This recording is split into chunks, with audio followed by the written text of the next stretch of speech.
Bab 1186. Tracy sudah selesai merebus sup pir, juga membuat semangkuk mie kuah. Dia membawanya ke kamar Duke. Kamu belum makan. Aku merebus mie untukmu. Cepat cicipi. Tracy, kamu baik sekali. Duke sangat tersentuh. Tidak tahu kamu suka atau tidak. Tracy memberinya sumpit, kemudian menuangkan segelas sup pir untuknya. Aku membuat banyak. Disimpan di dalam termos. Kalau malam kamu ingin minum, tuang saja ke gelas. Kamu sangat pengertian. Duke melahap mie tersebut sampai habis. Dia berkata dengan senang. Ini adalah makanan terenak yang pernah aku makan. Ini hanyalah semangkuk mie kuah biasa. Tracy berbicara sambil tertawa. Kamu sedang flu. Makan sesuatu yang panas akan membuat perut terasa jauh lebih baik. Benar. Sekarang aku merasa jauh lebih baik. Sepertinya flu-nya telah benar-benar sembuh. Hachi. Belum selesai Duke berbicara. Dia kembali bersin. Bagaimana mungkin bisa sembuh secepat itu? Tracy tidak mampu menahan tawanya. Dixon sedang merebus obat. Setelah minum, istirahatlah lebih awal. Mungkin besok sudah lebih membaik. Setelah berbicara, Tracy bangkit bersiap meninggalkannya. Tracy, Duke bergegas menahannya. Kamu sudah mau pergi. Bisakah tetap di sini menemaniku? Kamu harus istirahat. Tracy menatapnya dengan lembut. Kalau aku di sini, akan mengganggumu. Tidak akan. Duke menarik tangannya, tidak ingin melepaskannya. Aku ingin melihatmu. Besok juga bisa melihatku. Tracy langsung menarik tangannya. Cepatlah istirahat. Kemudian, dia langsung meninggalkan kamar. Duke memandangi punggungnya. Hatinya sangat kecewa. Dia kira Tracy baik padanya, karena sudah memiliki sedikit perasaan padanya. Tapi sekarang setelah dipikir-pikir, dia sebenarnya hanya sekedar merawat teman biasa. Mungkin juga ada sedikit rasa bersalah. Tapi bukan cinta. Duke menghela napas dengan berat, lalu tersenyum kembali, berkata kepada dirinya sendiri, tidak apa-apa, asalkan ada kegigihan. Bahkan jika hati Tracy adalah batu, pasti bisa ia taklukkan juga. Tracy keluar dari kamar, melihat sebuah bayangan yang bergegas kabur. Itu adalah pelayan pribadi Magi. Tracy mengerutkan keningnya. Dia tahu, Magi selalu memperhatikan perkembangan hubungannya dengan Duke. Oleh sebab itu, dia mengutus orang untuk memperhatikannya diam-diam. Kak Tracy. Saat itu, Dixon datang sambil membawa rebusan obat. Tamara dan dua orang pelayan juga mengikutinya di belakang. Obatnya sudah selesai direbus. Tracy bertanya sambil tersenyum. Iya, Dixon mengangguk. Malam ini minum sekali. Lalu cukup minum 3 kali lagi. Serahkan saja pada mereka. Kamu cepatlah istirahat. Tracy berkata dengan penuh perhatian. Besok kamu masih harus bangun pagi. Menemani tabib Hansen meracik obat. Tidak apa-apa. Tidak akan lama. Dixon berkata. Aku ingin memberitahu Duke beberapa hal yang harus diperhatikan. Oke, Tracy mengangguk. Kalau begitu selesai. Cepatlah istirahat. Oke, Dixon naik ke atas membawa obat. Tracy bersiap untuk kembali ke kamarnya dan beristirahat. Tamara tiba-tiba bertanya dengan hati-hati, Nona Tracy, Anda tidak menemani kakak? Dia bisa langsung istirahat setelah minum obat. Tracy menjawabnya dengan mengelak, bahkan pergi tanpa menengok ke belakang. Tamara tidak berani berbicara banyak. Dia menundukkan kepalanya menunggu Tracy pergi, baru mengangkat kepalanya, mengikuti Dixon. Nona Tracy sangat dingin pada tuan muda. Pelayan berbicara dengan suara pelan. Hush, jangan bicara sembarangan. Tamara memperingati dengan suara pelan, lalu mengetuk pintu kamar Duke. Dixon masuk membawa rebusan obat, memberi tahu Duke beberapa hal, kemudian meletakkan obat itu dan pergi. Tamara tahu obat itu pahit. Dia menyuruh kedua pelayan meminta beberapa permen plum pada Dixon. Pelayan itu bergegas mengejar Dixon. Di dalam kamar, hanya tersisa Tamara dan Duke. Di bawah cahaya yang redup, pandangan Tamara menghangat, menatap Duke dengan kasih sayang. Kakak, aku akan memapah kakak ke tempat tidur. Bab 1187. Terima kasih. Duke sudah terbiasa dilayani, jadi dia tidak menolak tawaran Tamara. Tamara memapahnya berbaring di ranjang, menyelimutinya dan mengulurkan tangan untuk memegang dahinya. Panas sekali, Kak. Sepertinya kamu demam. Benarkah? Duke memegang dahinya. Tidak kok. Apanya yang tidak? Coba peganglah dahiku. Tamara memegang tangan Duke dan meletakkannya di wajahnya. Lihat, suhu tubuhku lebih rendah darimu. Duke tertegun sejenak dan buru-buru menarik kembali tangannya. Tidak apa-apa. Aku akan baik-baik saja setelah minum obat tabib Hansen. Kamu cepatlah kembali dan istirahat. Tunggu sebentar. Lisa dan yang lainnya sedang mengambilkan permen. Aku akan pergi setelah kakak minum obatnya. Tamara merapikan selimut Duke. Gunung montok dan seksinya hampir mengenai wajah Duke. Duke langsung tersipu malu. Memalingkan wajahnya dengan tergesa-gesa dan berkata dengan gugup. Tamara, kamu kembali dan istirahatlah. Aku tidak akan makan permen. Kak, bukankah kakak tidak suka pahit? Tamara berkata dengan lembut. Obat tradisional ini begitu pahit. Bagaimana kakak menahannya tanpa makan permen? Aku benar-benar baik-baik saja. Duke menutup matanya dan sama sekali tidak berani menatapnya. Dari kecil hingga dewasa, dia didisiplinkan dengan sangat ketat dan dia juga sangat teguh dalam hal percintaan.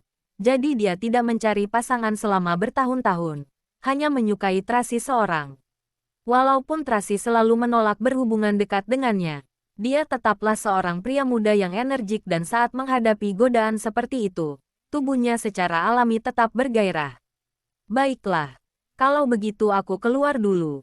Tamara hendak mematikan lampu dan pergi saat ada ketukan di pintu. Kak Tamara, permennya. Tamara buru-buru membuka pintu dan mengambil permen itu. Kalian istirahatlah. Aku akan memberikan permen ini pada tuan muda. Oke, terima kasih Kak Tamara. Kedua pelayan itu mundur. Tamara menutup pintu, berjalan ke arah ranjang, membuka kertas pembungkus permen dan menyuapkan permen ke mulut Duke. Kak, permennya. Tamara, tidak perlu. Sebelum Duke selesai bicara, Tamara sudah memasukkan permen ke dalam mulutnya dan dengan lembut membelai bibirnya dengan ujung jarinya sambil berkata dengan lembut. Tidak akan pahit lagi. Cepatlah tidur. Selamat malam. Setelah mengatakannya, dia berbalik dan pergi. Duke melihat punggungnya dan membeku di tempat. Butuh waktu lama baginya untuk sadar kembali. Permen itu hampir mencekik tenggorokannya. Untungnya, dia bereaksi tepat waktu dan memuntahkannya. Yang ada di pikirannya hanyalah tindakan godaan Tamara barusan, membuatnya panik dan bingung. Dia mengangkat selimut dan melihat dirinya sendiri. Ternyata, ia merasa lebih bersalah. Dia terus memarahi dirinya sendiri di dalam hatinya. Bagaimana bisa memiliki pikiran berdosa tentang wanita lain? Orang yang dia cintai adalah Tracy dan hanya boleh punya perasaan terhadapnya. Pada saat ini, Tracy berendam di bak mandi sambil menutup mata, menikmati kedamaian yang sulit didapatkan. Hari ini dia juga kehujanan dan agak kedinginan. Tapi pelatihan fisik dalam 2 tahun ini telah membuat kekuatan fisiknya menjadi lebih kebal. Jadi dia tidak terkena flu. Namun demi mencegah sakit, dia tetap menambahkan beberapa obat tradisional ke dalam bak mandi. Hawa panas menguap di kamar mandi dan udara dipenuhi dengan sedikit aroma obat tradisional. Dia perlahan mulai mengantuk. Pada saat ini ponselnya tiba-tiba berdering. Dia terbangun sambil mengerutkan keningnya, lalu mengulurkan tangan untuk mengangkat telepon. Melihat nama yang tertera di layar, Tracy tertegun, ragu-ragu sejenak, lalu mengangkat teleponnya. Halo, orang di ujung telepon terdiam, tapi ada sedikit suara napas. Akan kututup jika kamu tidak bicara. Tracy hendak menutup teleponnya. Tracy, terdengar suara rendah yang familiar, disertai sedikit serak dan lemah. Hati Tracy bergetar dan dia tiba-tiba menjadi gelisah. Kamu kenapa? Ingat, kamu adalah milikku. Daniel mengucapkan perkataan ini di ujung telepon. Meskipun sedikit lemah, tapi tetap mendominasi. Tunggu aku, dia mengatakan 2 kata ini. Lalu teleponnya terputus. Bab 1188. Tracy masih memegang ponsel dan merasa perasaannya tidak enak. Dia selalu merasa sesuatu terjadi pada Daniel. Dia ragu-ragu. Apa perlu meneleponnya kembali? Tapi setelah memikirkannya, dia memilih untuk mengabaikannya. Daniel adalah orang yang keras. Bahkan jika sesuatu benar-benar terjadi, dia juga tidak akan memberitahunya. Namun, dia masih bisa meneleponnya dan mengatakan kata-kata tadi. Setidaknya itu berarti pria itu masih hidup. Dia tidak perlu mencari tahu informasinya kan. Lagi pula, mereka juga tidak ditakdirkan bersama. Tracy menghela napas, meletakkan ponselnya, bangkit berdiri dari bak mandi, berjalan ke kamar tidur memakai jubah mandinya, lalu mengeringkan rambut dan pergi tidur. Tapi entah mengapa, dia tidak bisa menghilangkan sosok Daniel dari pikirannya. Dia mencoba menenangkan dirinya, tidak memikirkannya, tapi tetap saja tidak bisa. Saat subuh, Tracy baru bisa tertidur dalam keadaan linglung. Tapi dia bermimpi Daniel muncul di hadapannya dengan berlumuran darah. Matanya terbelalak ngeri dan bertanya apa yang terjadi. Tapi pria itu hanya diam saja, hanya berjalan ke arahnya dengan susah payah, meninggalkan jejak kaki darah di setiap langkahnya. Tracy ingin berjalan mendekat memapahnya, tapi kakinya seperti dipaku dan tidak bisa bergerak. Pada saat ini, Daniel tiba-tiba terjatuh. Tubuhnya tampak terbelah dua dan darah terus mengalir. Dia berlutut dengan satu lutut, memegangi kepalanya yang sakit dengan satu tangan dan mengulurkan tangan lainnya ke arahnya. Daniel, Tracy dengan panik meneriakkan namanya dan menggerakkan kakinya dengan penuh emosi, mencoba berjalan ke arahnya. Setelah sekian lama, kakinya akhirnya bisa bergerak dan dia bergegas ke arahnya. Tapi pada saat ini, tanah tiba-tiba mulai retak, memisahkan dia darinya. Kemudian, tempat pria ini berada runtuh dan dia jatuh ke dalam jurang maut. Tidak, Daniel, Tracy meneriaki nama ini, dan terbangun dari mimpinya. Dia membuka matanya lebar-lebar dan menatap langit-langit dengan terkejut. Jantungnya berdetak sangat kencang.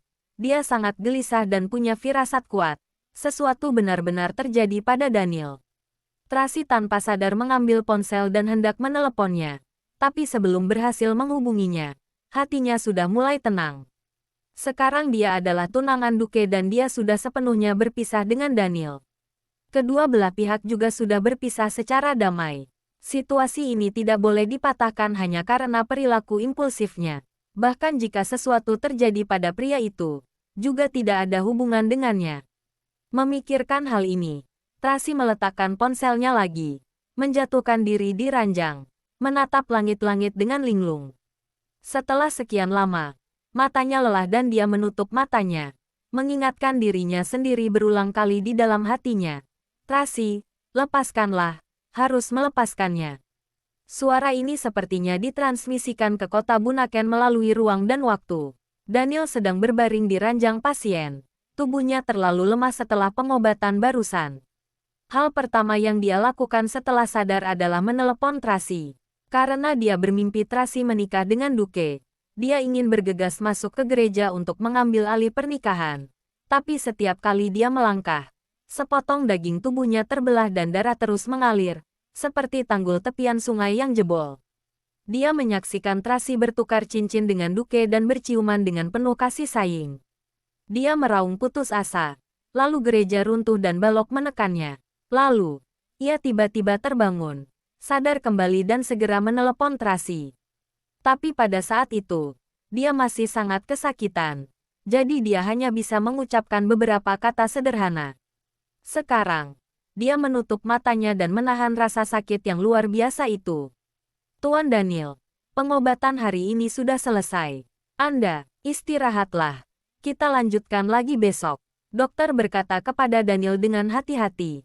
Kenapa pengobatannya semakin menyakitkan? Sudah sekian lama, tapi gejalanya tidak berkurang sama sekali. Ryan bertanya dengan cemas. Selain itu, sesakit ini, apa tidak boleh minum obat penghilang rasa sakit? Bisa, tapi akan berdampak. Oke, pergilah. Suara rendah Daniel menyela perkataan dokter. Dokter segera melangkah mundur. Ryan menatap Daniel dengan cemas dan bertanya dengan hati-hati.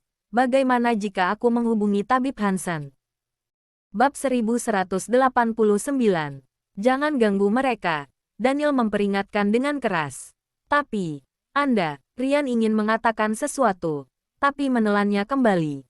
Dia tahu, jika Daniel sudah memutuskan, siapapun tidak akan bisa mengubahnya.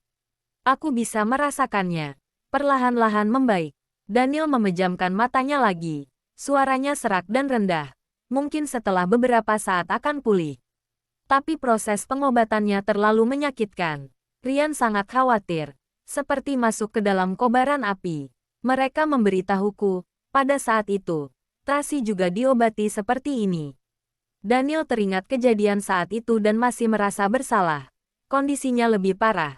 Dia lebih menderita daripada aku. Dan dia bisa bertahan. Kenapa aku tidak bisa? Namun, pengobatannya hanya berperan sebagian. Kemudian, tabib dewa yang benar-benar bisa menstabilkan kondisinya. Lagi pula masih ada gejala sisa. Sudahlah, Daniel menyela perkataan Rian dan menutup matanya dengan lelah. Pergilah. Baik, Rian tidak berani berkata-kata lagi.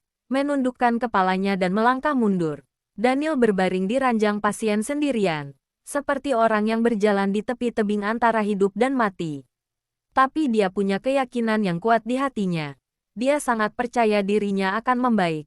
Selama dia bisa melewati masa ini, dia akan baik-baik saja. Rian pergi mencari dokter yang mengobati Daniel untuk menanyakan situasinya. Dokter berkata dengan tegas, seperti yang aku katakan sebelumnya. Pengobatan kami hanya bisa menyelamatkan nyawa Tuan Daniel dan kami sulit menjamin bagaimana hidupnya kelak.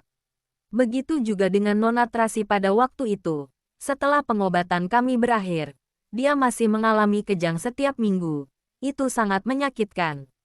Kemudian, Tuan El mengundang tabib dewa, membuatkan ramuan untuknya untuk menghilangkan rasa sakitnya. Tapi dengar-dengar Nona Tracy sekarang sedang menjalani pengobatan dari tabib Hansen, dan penyakit lamanya berangsur-angsur membaik. Aku sarankan kalian menghubungi tabib dewa atau tabib Hansen. Rian tentu tahu bahwa saat ini yang bisa menyembuhkannya hanya mereka. Namun, tabib Hansen sedang mengobati Tracy dan Carla dan tabib dewa seperti hantu gentayangan. Orang-orang biasa tidak akan tahu keberadaannya. Thomas sudah mengutus orang untuk mencari ke berbagai tempat, tapi sejauh ini masih belum ada kabar. Saat memikirkannya, Thomas buru-buru menelepon Rian. Halo, apa sudah ada kabar tentang tabib dewa? Belum, tapi Thomas ragu-ragu. Apa yang terjadi? Katakanlah. Rian bertanya dengan cemas. Hubungan Nona Tracy dengan Duke semakin erat. Thomas memberitahu Rian kejadian di kebun anggur hari ini, lalu mengirim video. Lihat saja sendiri. Mereka berdua berlindung dari hujan di rumah kayu kecil. Saat Nyonya Besar Louis masuk, pakaian mereka berdua acak-acakan. Kebetulan mini kamera kita menangkapnya. Kenapa bisa secepat ini? Rian kesal dan cemas. Jangan sampai Tuan Daniel tahu. Jika dia melihatnya, dia tidak akan bisa bertahan. Maksudku juga begitu. Thomas menghela napas. Beberapa hari ini aku menyelinap ke kebun. Diam-diam mengawasi Nona Tracy, Carlos, dan Carla. Tapi, aku menemukan bahwa di sisi Nona Tracy masih ada 3 anak lagi. Berusia sekitar 2 tahun. Hah, Rian sangat bingung. Anak siapa? Raut wajahnya tidak berbeda jauh dengan Carlos dan Carla. Mereka terlihat berharisma. Mungkin anak El. Sepertinya El benar-benar sedang mengalami masalah besar. Kalau tidak, dia tidak akan menyerahkan anaknya pada Nona Tracy dan memintanya membawa mereka ke Prancis. Iya, sekarang negara Emron telah memblokir informasi. Kita tidak bisa memeriksa keadaan El. Tapi menurutku, jika sesuatu terjadi padanya, keluarga Louis belum tentu akan bersikap sebaik seperti sebelumnya pada Nona Tracy. Duke Louis adalah pria yang baik, tapi Tuan dan Nyonya Besar Louis. Bab 1190. Benar, sekarang Nyonya Besar Louis menggunakan berbagai cara untuk mendekatkan hubungan Duke dengan Nona Tracy. Kejadian hari ini juga merupakan trik rahasianya. Kamu cari cara untuk memberitahu Nona Tracy. Kamu kira Nona Tracy tidak tahu? Nona Tracy yang sekarang tidak bodoh. Benar juga. Situasi saat ini sangat rumit. Mungkin Nona Tracy punya kesulitannya sendiri. Kita jangan terlalu banyak ikut campur. Pastikan keselamatan Carlos dan Carla saja. Aku tahu. Kamu jaga Tuan Daniel baik-baik. Jangan biarkan dia tahu situasi di sini. Jika dia bertanya, kamu harus mencari alasan. Mengerti. Setelah menutup telepon, Rian menjadi khawatir. Tapi sekarang dia tidak bisa berbuat apa-apa. Hanya bisa menjaga Daniel. Menunggu keajaiban terjadi dan berharap Daniel bisa segera sembuh. Taman Bordeaux. Hari itu hujan dan cuaca menjadi lebih dingin. Hujan tadi malam belum berhenti sampai sekarang dan taman di luar tergenang air. Tracy mengajak anak-anak ke perpustakaan untuk menghabiskan waktu luang di pagi hari. Carlos membaca dengan tenang. Carla bercerita pada 3 anak kecil. Tracy duduk di sofa membaca buku. Sesekali menatap anak-anak dengan senyum hangat di bibirnya. Terkadang bisa menenangkan diri, menghangatkan diri di rumah. Minum sesuatu dan membaca buku juga merupakan suatu kebahagiaan. Permisi, terdengar suara yang familiar. Maggie masuk bersama pelayannya. Pelayan mendorong 2 troli berisi semua jenis makanan ringan dan minuman yang lezat. Nyonya besar, kenapa Anda datang ke sini? Tracy berdiri untuk menyambutnya. Setelah tahu kalian sedang baca buku di sini, aku membawakan makanan ringan. Nyonya besar Louis selalu tersenyum. Tenang dan santai. Anak-anak, sini lihat. Apa kalian menyukainya? Para pelayan meletakkan makanan ringan di atas meja satu persatu. Carla dan ketiga anak kecil segera berlari. Melihat dimsum yang lembut, membuat mereka sangat bahagia. Carlos tidak menanggapi, tapi tetap meletakkan buku di tangannya dan menyapa dengan sopan. Terima kasih Nyonya Besar Louis. Tracy berterima kasih dengan sopan. Keluarga sendiri. Kenapa sungkan? Maggie tersenyum. Anak-anak, nenek juga suka baca buku. Bolehkah nenek menemani kalian? Oke, anak-anak tidak peduli siapa yang menemani mereka. Terlebih lagi Nyonya Besar Louis selalu mencoba yang terbaik untuk membuat mereka senang setiap hari. Jadi anak-anak tidak takut padanya. Tracy, aku saja yang menemani anak-anak. Kamu temani Duke. Maggie memegang tangan Tracy sambil berkata dengan cemas. Hari ini flu-nya semakin parah dan agak demam. Aku baru saja melihatnya. Dia bersandar di sofa dengan linglung sambil memanggil namamu. Tadi pagi aku baru menemuinya dan sudah terlihat jauh lebih baik. Tapi sekarang semakin parah. Tracy sedikit bingung. Iya, demam juga. Maggie sangat sedih. Aku akan menemuinya. Tracy menoleh dan memberitahu anak-anak. Kalian jangan nakal ya, sayangku. Baca saja di sini dan jangan lari sembarangan. Mengerti? Mengerti. Carla dan ketiga anak kecil lainnya menjawab serempak. Carlos. Tracy hendak berbicara dengan Carlos.